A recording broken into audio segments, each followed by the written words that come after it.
Deftones, making people horny while they headbang since 1995.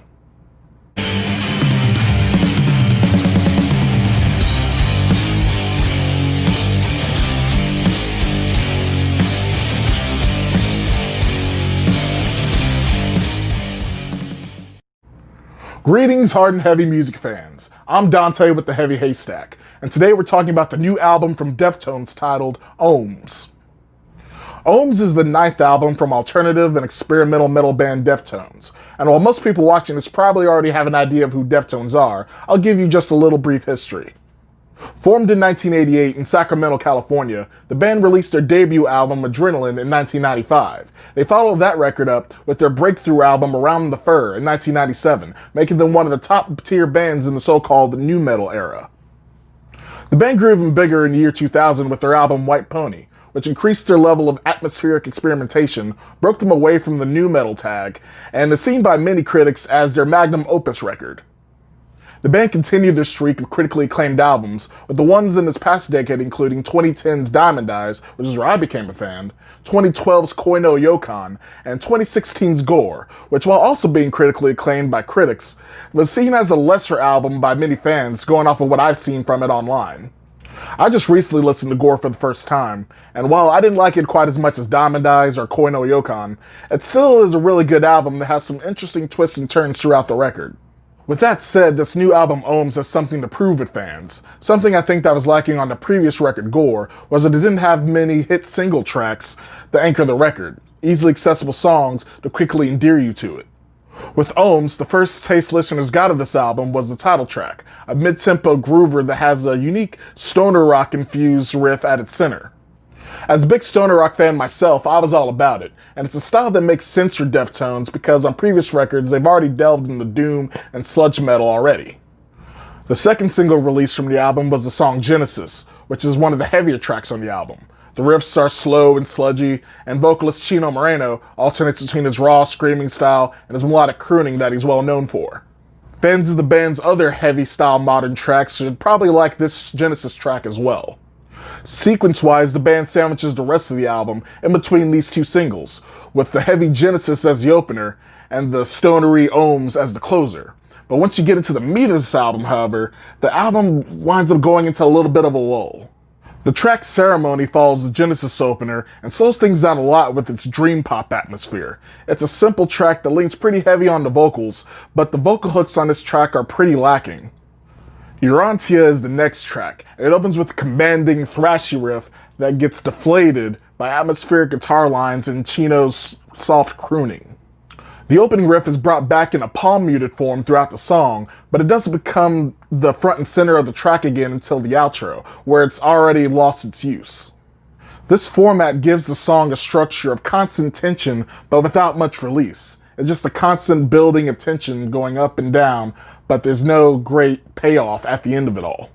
The following track after that, titled Air, is kind of a generic, dreamy alt-rock track that doesn't have much that sticks with you. It has a nice, catchy, upbeat drum beat to it, but then it doesn't bring anything else to the table, and winds up being pretty forgettable. Having 3 so-so tracks on the beginning half of your album does not bode well for a record's overall vibe. There's likability to be found, but for me, it was after many repeat listens, and not many listeners are going to have that level of patience to give a record a chance. Especially with something that's kind of on the slow side like Deftones' sound is. There is a bit of a pickup with the mid-album track The Spell of Mathematics, however. It finds a happy balance between the heavy sludge riffs that the band uses and the atmospheric dreaminess that they also use. It also dynamically raises and lowers the energy of the track in an interesting fashion. The song also has a quality outro which showcases drummer Abe Cunningham's skill for creating atmosphere by his use of ghost notes in its percussion. And also the claps used in the outro as the song slows down also makes for a nice atmospheric effect, which transitions pretty well for the end of the song. One critique though I have of the song is that riff-wise, it has a little bit too much similarity with the opening track Genesis, and is already relying too much on that goodwill that opening riff and song already played. The next track, Pompeii? I'm not sure how you pronounce that. Pompeii keeps the quality streak going with a catchy, swing rhythm that alternates between sludgy grooves and melodic guitar lines that ebbs and flows pretty well. This two-song quality streak ends though with the next track, This Link Is Dead, and that's mostly due to vocalist Chino Moreno's vocal approach. In the verses, the lines are delivered with a seemingly stream of consciousness delivery, shouted with a distracting distortion effect put on the vocals.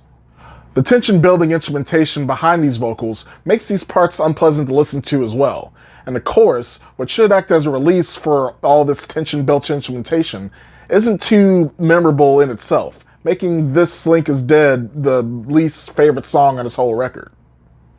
The track Radiant City has a little bit of potential with a buzzy guitar riff anchoring the song, and the melodic parts of the track along with their vocals are enjoyable enough. However, Chino Moreno's approach to screaming and the distortion effect used on his vocals for these sections makes the track unpleasant to listen to as well, as it clashes with the whole rest of the song.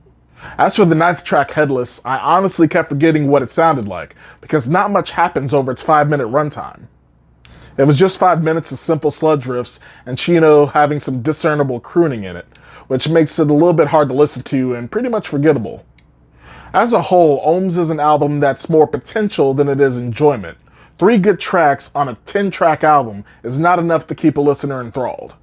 And even with these 3 tracks, Genesis, The Spell of Mathematics, and the title track, none of these songs match the level of quality Deftones have shown in the past. There's good pieces to the rest of the songs, but they're not configured in a way that's memorable, nor do they make me want to go back to listening to them. Deftones' 9th record, Ohms, gets a 2.5 out of 5 from me. What did you think of the album? How do you think this compares to the rest of Deftones' discography? Leave a like, comment, and subscribe to the channel if you want to see more videos similar to this one. Peace, love, music, and I'll see y'all next time.